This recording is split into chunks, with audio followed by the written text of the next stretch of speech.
अरे ओ प्रेमचंद, तेरे हाथों से बने जूते ने मेरी इज्जत मिट्टी में मिला दी। लाला जी मैं अभी ठीक कर देता हूँ। तू सिर्फ मोची ही रहेगा, ऐसे लोग कभी ऊपर नहीं उठते। जिस इंसान को सबके सामने छोटा समझा जा रहा था, वही इंसान एक दिन इस घमंड को तोड़ने वाला था।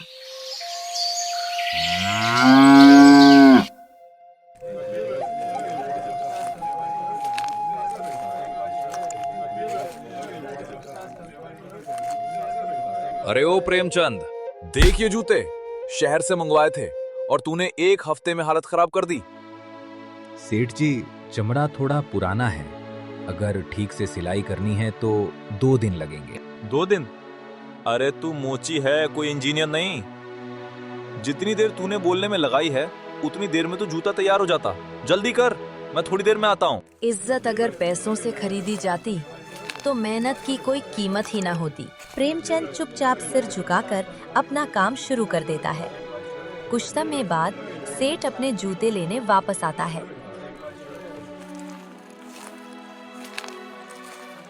लाओ मेरे जूते, अच्छे से ठीक किए ना, अभी कोई दिक्कत तो नहीं आएगी? नहीं सेठ जी, अभी कोई दिक्कत नहीं आएगी। बस इतना ही काम आता है तुझे? बस जूते सीना ही जानता है, जेब पकड़ अपने पैसे। जिस इंसान ने अपमान को चुपचाप सह लिया, वही इंसान आने वाले समय में सबक देने वाला था। सूरज ढल रहा था, भीड़ धीरे धीरे छट चुकी थी। दुकानों के शटर एक एक करके गिरने लगे, लेकिन प्रेमचंद अब भी वहीं बैठा था, अपने काम में डूबा हुआ। काका, सब लोग घर जा रहे हैं, आप नहीं जाओगे? काम पूरा हो जाए फिर जाऊंगा बेटा। लड़का वहाँ से चला जाता है। प्रेमचंद फिर से पुराने जूते को हाथ में उठाता है। सुई धागा चलने लगता है, मानो हर टाका उसकी इज्जत का जवाब हो। कुछ लोग शब्दों में नहीं बोलते, वो अपना जवाब अपने काम से देते हैं। बेटा प्रेमचंद, आज अच्छा नहीं हुआ, सेठ ने बहुत अपमान किया। अपमान से पेट नहीं भरता काका, काम से भरता है। बुजुर्ग कुछ नहीं बोल पाता, चुपचाप वहाँ से चला जाता है। लालटेन जल उठती है। पीली रोशनी में प्रेमचंद की उंगलियां कांप रही थी। थकान साफ दिख रही थी, लेकिन उसके हाथ रुके नहीं। जिस इंसान को दुनिया छोटा समझ रही थी, वही अपनी किस्मत खुद सी रहा था।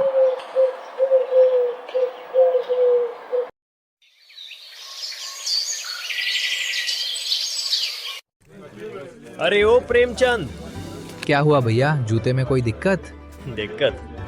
पूरी रात पैदल चला, पैर तक नहीं दुखा। इतनी मजबूत सिलाई ऐसी मैंने कहीं नहीं देखी। सच? भैया, मेरे बेटे के जूते भी कल ही फट गए हैं। आप उन्हें भी ठीक कर दोगे? भैया, मेरे बेटे के जूते भी यही ठीक कर देना। पिछली बार शहर से कराए थे, 2 दिन में फट गए। हाँ, कर दूंगा। बहन, आपके बेटे के भी जूते देख लूंगा, मैं पूरी कोशिश करूंगा।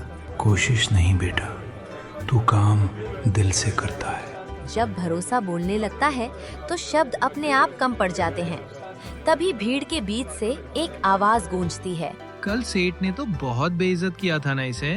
लोग एक दूसरे को देखने लगते हैं। काम में कोई छोटा बड़ा नहीं होता भाई, गलती जूते में हो तो ठीक करनी चाहिए। भीड़ खामोश हो जाती है। तभी दूर से लाला हरिदास गुजरता हुआ दिखाई देता है। प्रेमचंद की दुकान पर जमा भीड़ देखकर वो रुक जाता है। उसका चेहरा सख्त हो जाता है। अंदर ही अंदर वो प्रेमचंद से जलने लगता है। कल तक जो जमीन पर बैठा अकेला मोची था, आज इतने सारे लोग इसके सामने खड़े हैं। जिस घमंड को चोट लग जाए वो चुप नहीं रहता, और यही से कहानी मुड़ने वाली थी, क्योंकि अब सिर्फ मेहनत नहीं, टकराव भी शुरू हो चुका था।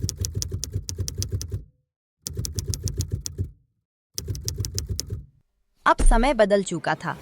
जिस मोची को कल तक कोई नहीं जानता था, आज उसकी कला की चर्चा पूरे गांव में होने लगी थी। भैया, कल जो जूते आपने बनाए थे, पूरा दिन पैदल चलने के बाद भी पैर नहीं दुखा। सच में? शहर के कारीगरों से बेहतर हैं। धन्यवाद।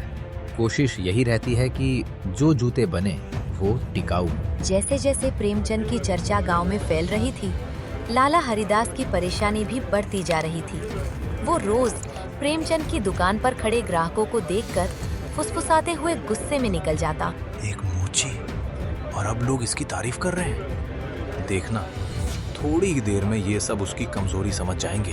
सफलता की चुपचाप बढ़ती लहर घमंड को बेचैन कर रही थी और अब लाला हरिदास की चालें कहानी में घुसने वाली थी।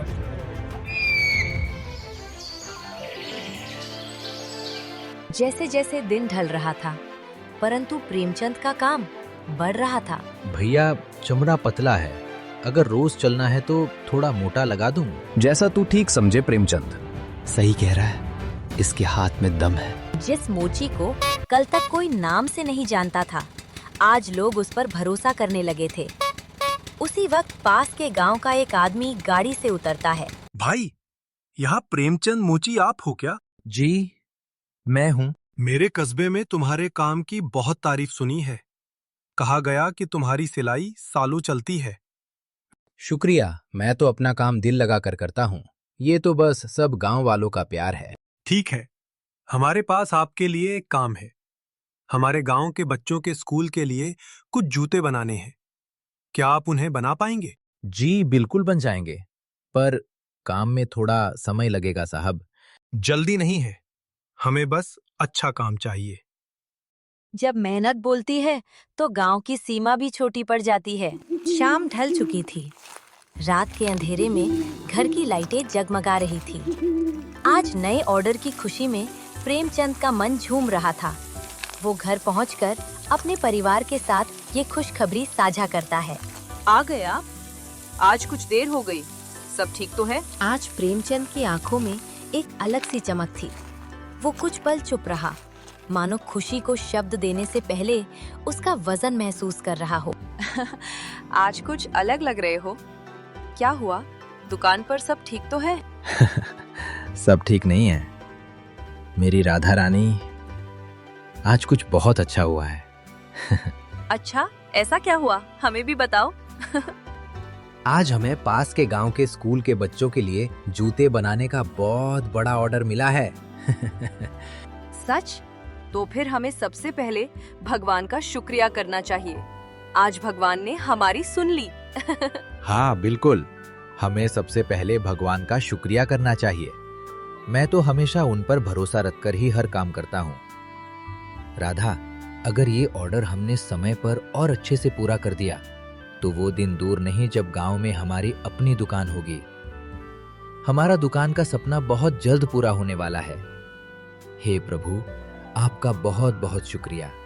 जय गुरुदेव, धन गुरुदेव। उस रात दोनों की आंखों में भगवान के लिए शुक्रिया था और दिल में नई दुकान के सपने।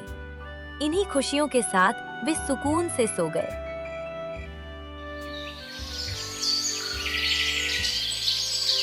अगली सुबह दोनों ने साथ मिलकर उस ऑर्डर को पूरा करने का काम शुरू किया। प्रेमचंद घर में ही बैठकर जूते बनाने लगा और राधा रानी हर कदम पर उसका साथ देती रही। दिन रात की मेहनत थी, थकान थी, लेकिन हौसला कम नहीं हुआ। आखिरकार काम पूरा हुआ और प्रेमचंद ने समय पर ऑर्डर की डिलीवरी कर दी। समय बीतता गया, उनकी मेहनत एक दिन रंग लाई। वो दिन कुछ खास था। मेहनत और विश्वास के बल पर प्रेमचंद की अपनी जूता चप्पल की दुकान गांव में खुल चुकी थी। सुबह होते ही उसकी दुकान पर भीड़ लगने लगी। किसी को जूते चाहिए थे तो कोई बस उसका काम देखने आया था। दुकान के बाहर लोगों की बातें थी और अंदर मेहनत की खुशबू। लेकिन उसी भीड़ में कुछ चेहरों पर हैरानी थी तो कुछ दिलों में जलन, मानो मेहनत की परीक्षा अभी बाकी थी। प्रेमचंद, पहले तो आपको आपकी नई दुकान के लिए बहुत बहुत शुभकामनाएं। सच में आप बहुत अच्छे जूते बनाते हो। आपके हाथों में सच में जादू है। बिल्कुल सच कहा आपने। जो भी इनके बनाए हुए जूते पहनता है वो बस इनकी तारीफ करता ही रहता है। प्रेमचंद जी, आपके जूते सच में बढ़िया हैं, एकदम टिकाऊ, शहर वाले जूतों जैसे। धन्यवाद जी, मैं बस अपना काम ईमानदारी से करता हूँ। आप लोगों को अच्छा लगा, यही मेरी सबसे बड़ी कमाई है। ऐसा काम आजकल कम ही देखने को मिलता है प्रेमचंद जी। आपने तो गांव का नाम रोशन कर दिया। ये सब आप लोगों के भरोसे और आशीर्वाद से हुआ है। सफलता धीरे धीरे प्रेमचंद के नाम का जादू बनती जा रही थी, लेकिन घमंड की आग अब भी बुझी नहीं थी। वो लोग जिन्होंने पीढ़ी दर पीढ़ी उस गांव पर राज किया था, उन्हें लगता था कि सफलता पर सिर्फ और सिर्फ उन्हीं का हक है। आज वो लोग एक मेहनती मोची की कामयाबी देखकर अंदर ही अंदर जल रहे थे। दूसरों की सफलता उन्हें खुशी नहीं, सिर्फ एक चुनौती लगती थी। हो, इतनी तारीफ, वो भी एक मोची की। लगता है वक्त आ गया है इसे सिखाने का कि घमंड का सामना कैसे किया जाता है। चलो देखते हैं ये प्रेमचंद उर्फ मोची गांव के सबसे मुश्किल ग्राहक को कैसे संभालेगा। हरदास घर पहुंचते ही प्रेमचंद की सफलता को कैसे नीचे गिराया जाए, इसी सोच में डूब जाता है। कुछ देर बाद वो गांव के कुछ बदमाशों को बुलाता है, लालच देता है और उनके कानों में जहर घोल देता है। हुक्म साफ था, प्रेमचंद की दुकान पर जाओ, उसके काम को चुनौती दो और उसकी इज्जत को पूरे गांव के सामने मिट्टी में मिला दो। अब देखना ये था कि क्या प्रेमचंद की मेहनत उसकी इज्जत बचा पाएगी या साजिश अपना रन दिखाएगी। दोपहर की धूप धीमी पड़ रही थी। प्रेमचंद अपनी दुकान पर बैठा जूते सिल रहा था। भीड़ में लोग चर्चा कर रहे थे। तभी अजनबी ग्राहक हाथ में पुराने फटे जूते लेकर दुकान में आते हैं। और सुनो मोची, ये जूते देखो, क्या तुम इसे ठीक कर सकते हो? जी हाँ साहब, बिल्कुल ठीक कर दूंगा। ध्यान से सुन मोची, अगर ये जूते ठीक से नहीं बने तो एक एक पैसा वापस चाहिए। साहब आप चिंता न करें, जो भी कमी है मैं ठीक कर दूंगा, लेकिन समय लगेगा। समय? देखो, यहाँ मैं छोटा आदमी नहीं हूँ। अगर ठीक से नहीं हुआ तो ये खबर पूरे कस्बे में फैल जाएगी। जब तारीफ चुनौती बनकर सामने खड़ी हो जाए तो वो एक कठिन परीक्षा बन जाती है। लेकिन उन्हें ये नहीं मालूम था कि प्रेमचंद हर मुश्किल का सामना अपनी ईमानदारी और मेहनत से करता आया था और उसी रास्ते पर चलकर वो यहाँ तक पहुँचा था। फिर प्रेमचंद चुपचाप जूते उठाता है। बिना किसी बहस के, बिना किसी शिकवे के वो अपने काम में लग जाता है। सुई धागा फिर से चलने लगता है और उसके चेहरे पर हल्की सी मुस्कान आ जाती है। मन ही मन वो कहता है, अगर मेहनत और ईमानदारी साथ हो तो कोई चुनौती बड़ी नहीं होती। लीजिए साहब, आपके जूते तैयार हैं। अजनबी ग्राहक जूते को ध्यान से देखता है। कुछ पल के लिए वहाँ खामोशी छा जाती है। फिर वे आपस में धीरे धीरे फुसफुसाने लगते हैं। ये तो बिल्कुल ठीक है, हर टांका सटीक बैठा है। अब क्या करें? इसमें तो कोई कमी ही नहीं निकाल पा रहे। जिस गलती की तलाश में वे आए थे, वही उनकी चाल उनके सामने हार मान चुकी थी। धीरे धीरे फुसफुसाते हुए वे दुकान से बाहर निकल जाते हैं। सच में ये जूते बिल्कुल ठीक है। इतनी मेहनत और निपुणता, ऐसा काम बहुत कम लोग दिखा पाते हैं। देखा, हमने कहा था प्रेमचंद का काम अद्भुत है। अब से अगर कभी जूता बनवाना या ठीक कराना हुआ तो मैं इसी मोची के पास आऊंगा। कहानी का असली मोड़ अब आने वाला था। वो दोनों अजनबी सीधे लौटकर हरिदास के पास पहुंचे और सारी बात उसे बता दी। जूते की तारीफ, काम की सफाई और प्रेमचंद की मेहनत, सब कुछ। ये सुनते ही हरिदास का चेहरा तमतमा उठा। उसका घमंड, उसकी जलन और ज्यादा भड़क उठी। तुम लोग क्या कर रहे हो? क्यों ये सब मेरे सामने ला रहे हो? सर, हम बस सच बता रहे हैं। मोची का काम सच में बहुत अच्छा है।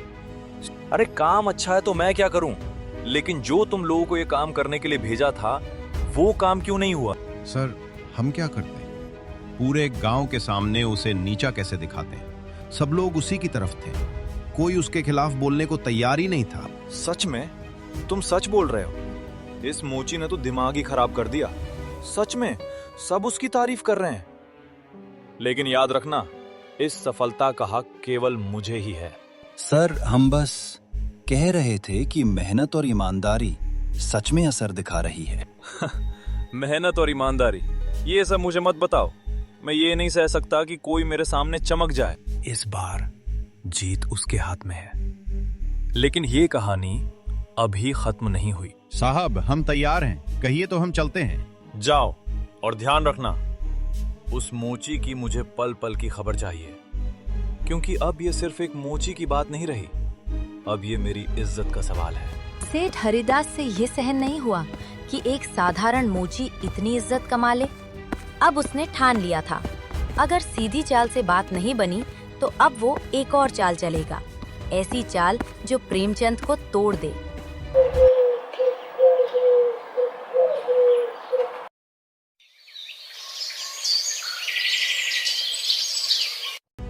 सुबह की हल्की रोशनी में गांव जग रहा था, लेकिन प्रेमचंद की दुकान पर आज का दिन सामान्य नहीं था, क्योंकि हरिदास ने ठान लिया था कि आज वो मोची को नीचा दिखाएगा और उसकी दुकान बंद कराएगा।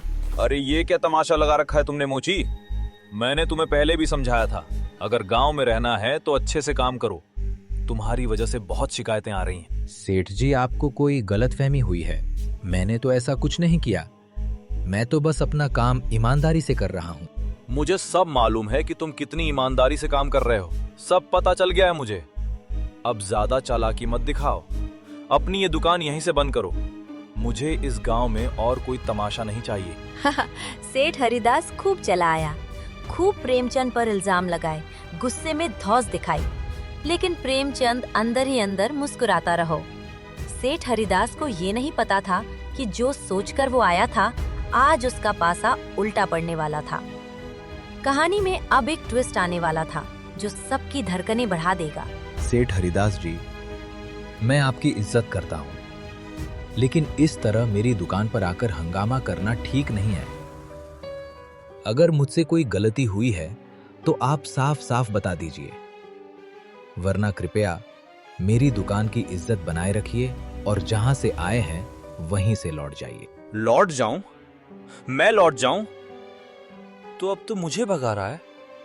रुक जा, अभी बताता हूं तुझे। आज तो जाएगा तू और तेरी ये दुकान भी बंद होगी। मैं अभी पुलिस को फोन करता हूं। तू जो ये दुकान खोलकर बैठा है ना, इसके कागज है तेरे पास? लोगों से मेहनत के नाम पर ज्यादा पैसे लेता है तू। कौन हिसाब देगा इसका? बेचारे गांव के गरीब लोगों को ठग रहा है तू। रुक जा, अभी पुलिस आती है, अब वही तुझसे बात करेगी। सेठ हरिदास का गुस्सा अब हद पार कर चुका था। गुस्से में आकर उसने पुलिस को फोन कर दिया। पुलिस आने की खबर सुनते ही सभी गांव वाले दुकान के पास इकट्ठा हो गए। पुलिस प्रेमचंद की दुकान पर पहुंचती है। सेठ हरिदास सब कुछ बखूबी बता देता है, लेकिन उसे ये अंदाजा नहीं था कि सच और सबूत इस बार सिर्फ उसी के खिलाफ खड़े होने वाले हैं। प्रेमचंद जी, आपके खिलाफ शिकायत मिली है। कहा गया है कि आपकी दुकान गैर कानूनी है और आप गांव वालों से अपनी मनमर्जी से पैसे विसेप्टिव रहे हैं। तभी प्रेमचंद अपनी दुकान के कागज लाकर पुलिस वालों को दिखाता है। सर, मेरी दुकान गैर कानूनी नहीं है, सारे कागज मेरे पास हैं, देख लीजिए। और पैसे वसूलने की बात, यू डोंट वरी, सेक्शन 14 के मुताबिक मैं अपनी फीस तय कर सकता हूँ, बशर्ते किसी पर दबाव न डालूं या धोखा न दूं। Fair work, fair pay, that's the rule. Sir, I charge fair and honest fees, no extra, no cheating, everything is proper, fully legal. Customers agree before I start work, that's the rule sir. हमने जांच की, सब वैध है। आपकी दुकान कानूनी रूप से पूरी तरह ठीक है। हरिदास जी, कृपया कोई समस्या न बनाएं।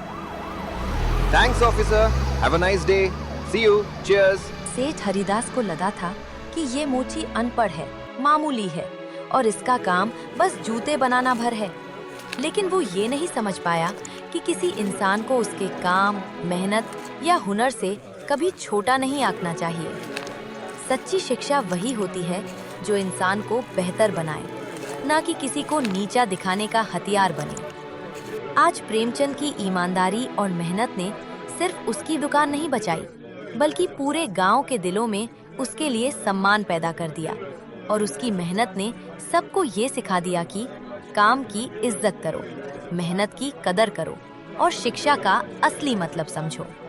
यही थी प्रेमचंद की असली जीत।